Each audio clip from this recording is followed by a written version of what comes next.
بسم اللہ الرحمن الرحیم۔ آج کا ہمارا لیکچر جو ہے وہ نئے سبق پر مشتمل ہے، اور سبق جماعت دہم اور سبق نمبر 10 استنبول، مصنف ہیں حکیم محمد سعید۔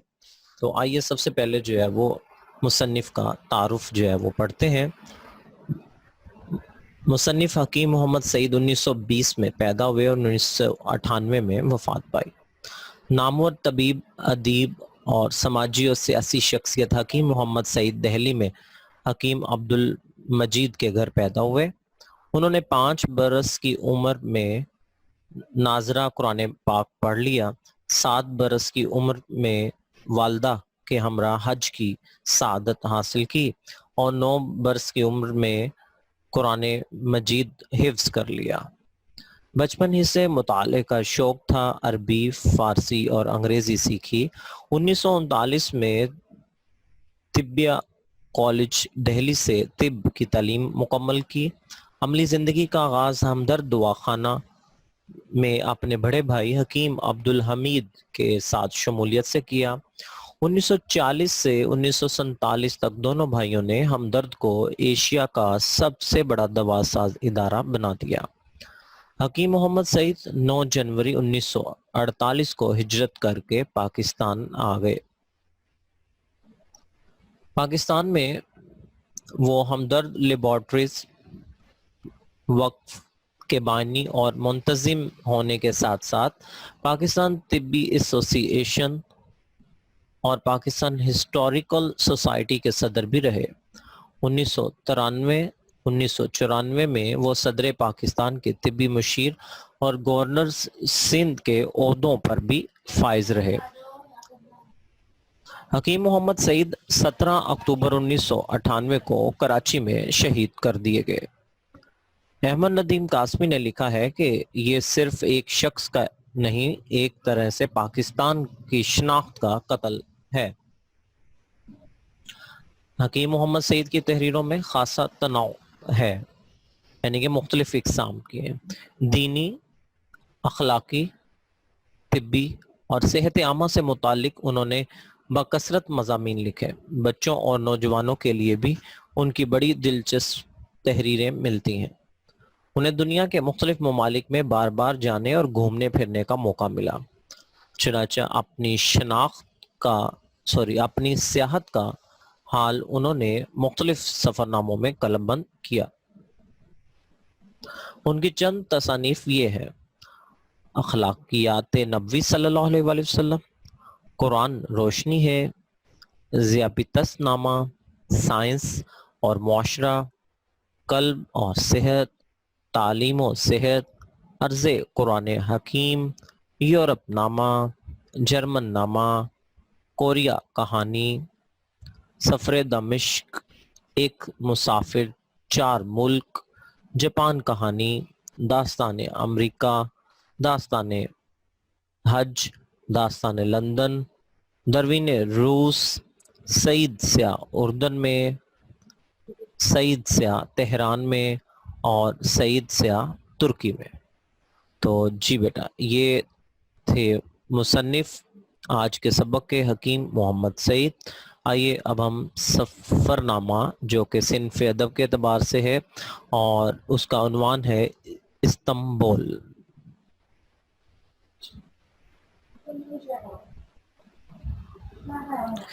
استنبول ترکی کا ایک شہر ہے۔ جی بیٹا، پہلی چیز یہ کہ یہ ترکی کا ایک شہر ہے اور دارالحکومت نہیں ہے۔ دارالحکومت جو ہے وہ انقرہ ہے۔ استنبول کے شہر میں مسلمانوں کا پہلا حملہ 672 عیسوی میں ہوا تھا، لیکن وہ 7 سال کے محاصرے کے بعد ناکام واپس ہوئے۔ اس محاصرے کی تاریخی اہمیت یہ ہے کہ اس میں جلیل القدر صحابی حضرت ابو ایوب انصاری رضی اللہ تعالیٰ عنہ شریک تھے۔ اسی مہم کے دوران میں ان کا انتقال ہوا اور وہ استنبول ہی میں مدفون ہوئے۔ حضرت ابو ایوب انصاری فٹ نوٹ پہ نمبر 1، اور یہاں پر آپ اگر دیکھیں تو حضرت ابو ایوب انصاری رضی اللہ تعالیٰ عنہ کو مدینہ میں حضرت صلی اللہ علیہ وآلہ وسلم کی اولین میزبان بننے کا اعزاز اور شرف حاصل تھا۔ جب آپ پہلے دن ہجرت نبوی کے بعد جو ہے مدینہ پہنچے تھے تو حضرت ابو ایوب انصاری ہی تھے جن کے گھر کے سامنے آپ کی اونٹنی جو ہے بیٹھ گئی اور آپ کو یہ شرف حاصل ہوا کہ حضرت محمد صلی اللہ علیہ وآلہ وسلم آپ کے مہمان بنے۔ استنبول، جس کا پرانا نام قسطنطنیہ ہے، کی فتح مراد ثانی کے بیٹے محمد ثانی کے لیے، جسے محمد فاتح بھی کہا جاتا ہے، تو فٹ نوٹ پہ دیکھیے گا، مراد ثانی عثمانیہ سلطنت کا ایک جلیل القدر بادشاہ تھا، اور سلطان محمد فاتح اصل نام محمد ثانی تھا، اور محمد فاتح اور محمد ثانی جو ہے وہ ایک ہی بات ہو گئی۔ کو یہ اعزاز اور افتخار حاصل ہے کہ انہوں نے مسلمانوں کی جو ہے صدیوں کی کوشش کے بعد اس کے ہاتھوں قسطنطنیہ فتح ہوا تھا۔ تو جی جناب، نمبر 3 پہ بھی پڑھ لیتے ہیں۔ جی یہ میں نے بتا دیا آپ کو، ٹھیک ہے، آگے چلتے ہیں۔ بھی کہا جاتا ہے اور مقدر ہو چکی تھی، تو یعنی کہ ان کی قسمت میں لکھی جا چکی تھی۔ سلطان محمد فاتح نے 1452 میں شہر استنبول پر پوری مضبوط منصوبہ بندی کے ساتھ حملہ کیا۔ 29 مئی 1453 کو استنبول پر مسلمانوں کا مکمل قبضہ ہو گیا۔ سلطان فاتحانہ انداز سے شہر میں داخل ہوا اور سب سے پہلے اس نے آیا صوفیہ میں جمعے کی نماز پڑھی۔ جب مسلمانوں نے قسطنطنیہ کو فتح کیا تو یہاں کے لوگ دور نکل گئے۔ ان کا خیال تھا کہ جب فاتحین یہاں پہنچیں گے تو آسمان سے ایک فرشتہ اتر کر ان کو واپس دھکیل دے گا۔ سلطان محمد فاتح گھوڑے سے اتر کر کلیسا کے اندر داخل ہوا اور اس نے وہیں نماز ادا کی۔ مسلمانوں نے اس میں بہت سی تعمیرات کا اضافہ کیا۔ دیواروں اور چھتوں کی پچکاری پر سرمئی کلی کروا دی گئی۔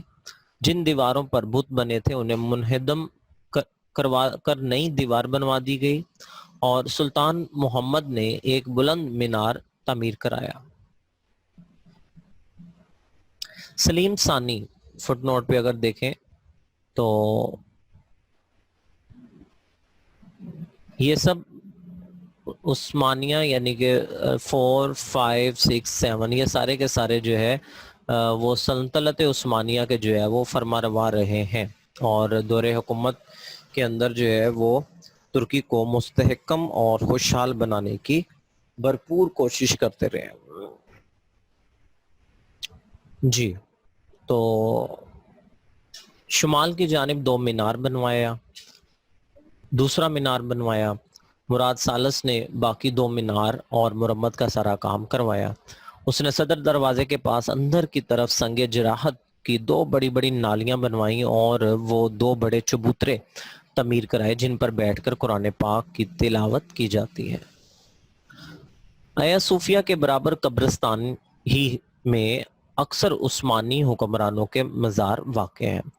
جی بچوں، تو آیا صوفیہ جس کا اوپر یہ سارا ذکر ہو رہا ہے، تو الحمدللہ اسی مہینے میں جو ہے وہ ترکی کے اندر آیا صوفیہ کو دوبارہ سے جو ہے وہ نماز کے لیے اوپن کیا گیا، اور پہلی جنگ عظیم کے بعد جو ہے اس کو وہاں پر جو ہے وہ ایک طرح سے بنا دیا گیا تھا میوزیم، تو اس کو جو ہے دوبارہ سے نماز کے لیے جو ہے وہ کھول دیا گیا، اور باقاعدہ وہاں پر جو ہے طیب اردوغان جو ہیں انہوں نے خود بھی تلاوت کی اور نماز جمعہ بھی جو ہے وہ ہوا وہاں پر۔ تو سلطان مراد رابع نے مسجد کی خالی دیواروں پر مشہور خطاط مصطفیٰ چلبی سے بڑے بڑے سنہرے حروف میں آیات قرآنی لکھوائیں۔ محمود اول نے 1754 میں وسیع چھت کا سلطانی راستہ ایک خوبصورت فوارہ، ایک مدرسہ اور شمال میں ایک وسیع دارالطعام کھانے پینے کے لیے کمرہ بنوایا۔ نیز مسجد میں ایک بیش قیمت کتب خانہ لائبریری بھی جو ہے وہ تعمیر کروائی۔ سلطان عبد الحمید کے عہد میں مسجد کے جن حصوں کے منہدم ہونے کا خطرہ پیدا ہو گیا تھا ان کی مرمت کروائی گئی۔ مشہور خطاط مصطفیٰ عزت افندی کی لکھی ہوئی 8 گول لوہیں بھی اس عہد میں نصب کی گئی۔ جی تو 8 گول لوہے جیسے مساجد میں آپ جاتے ہیں تو سنگ مرمر کی بھی تختیاں ہوتی ہیں اور اس طرح سے جو ہے وہ لوہے کی بھی ہوتی ہیں، ان کے اوپر جو ہے سلور، سٹیل، تانبا، سونے کی پچکاری اور یہ ساری چیزیں جو ہے وہ ہوتی ہیں، تو اس میں جو ہے وہ یہ چیزیں جو ہے خطاطی کی گئی اور اس کو وہاں پر لگوایا گیا، نصب کیا گیا۔ استنبول یا قسطنطنیہ کی ایک بہت بڑی خصوصیت یہ بھی ہے کہ اسے مساجد کا شہر بھی کہا جاتا ہے، جہاں عثمانی عہد کا طرز تعمیر اپنی پوری شان و شوکت کے ساتھ جلوہ گر ہے۔ یوں تو پورے شہر میں تقریباً 500 مساجد ہیں، لیکن اسلامی فن تعمیر کا اعلیٰ نمونہ سلیمانیہ مسجد ہے۔ 2-3 سال پہلے مصنف کہتے ہیں کہ میں ترکی کی دعوت پر آیا تھا۔ کویت میں قائم مرکز طب اسلامی کے زیر اہتمام استنبول میں 3ری طب اسلامی کانفرنس ہوئی تھی۔ ترکی کے میرے ایک دوست ڈاکٹر پروفیسر ڈوگو آباچی ہیں، وہ ترکی کی تمام یونیورسٹیوں کے سربراہ ہیں۔ استنبول کانفرنس کا انہوں نے شاندار انتظام کیا تھا۔ ترکی کے وزیر اعظم جناب ترگت اوزال ہمارے میزبان تھے۔ ہم سب مندوبین کہتے ہیں کانفرنس میں شرکت کرنے والے، ان کے ساتھ سلیمانیہ میں نماز جمعہ ادا کرنے آئے تھے۔ تو آج جب میں یہ سبق پڑھ رہا ہوں تو آج 21 اگست 2020 اور جمعۃ المبارک ہے، تو انشاءاللہ ہم بھی جو ہے وہ ابھی لیکچر کے بعد جو ہے جمعے کی تیاری میں لگ جائیں گے، اور آپ بھی۔ تمام مندوبین کے لیے صف اول میں انتظام کیا گیا، ہزارہا نمازی تھے، مسجد کھچا کھچ بھری ہوئی تھی۔ خطبہ جمعہ آدھا عربی اور آدھا ترکی زبان میں تھا۔ MCQs: جب نماز جمعہ ختم ہوئی تو اعلان کیا گیا کہ مندوبین کے لیے راستہ دیں۔ مندوبین جیسا کہ میں نے اوپر بتایا تھا کانفرنس میں شرکت کرنے والے۔ ذرا سا یہ اعلان ہوتے ہی ممبر سے دروازے تک 4 فٹ 4 فٹ کا راستہ بن گیا۔ نمازی 2 رویا کھڑے ہو گئے دونوں اطراف میں، ایک انسان اپنی جگہ سے نہ ہلا، اور ہم سب مندوبین نہایت اطمینان سے باہر آ گئے۔ یہ تنظیم کی بات ہے، کہتے ہیں یہ نظم و ضبط کی بات ہے۔ ترک اب دنیا کی ایک نہایت شائستہ اور منظم قوم بن چکے ہیں۔ ان کا یہ ڈسپلن، ان کا یہ نظم و ضبط ان کو دنیا کی بڑی قوم بنا رہا ہے۔ جی جناب، تو جن لوگوں کے اندر اگر آپ نے یہ دیکھنا ہو کہ وہ قوم جو ہے وہ کیسی ہے، تو آپ ان کا ڈسپلن چیک کریں، نظم و ضبط چیک کریں۔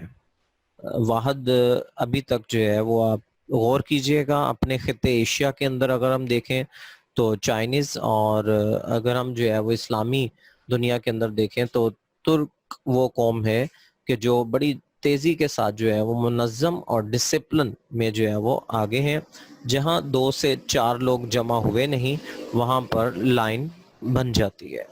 ٹھیک ہے جی، اس کے ساتھ ہی ہمیں بھی اجازت دیجیے، انشاءاللہ کل آپ کے ساتھ دوبارہ سے لیکچر میں حاضر ہوں گے، تب تک کے لیے اللہ حافظ۔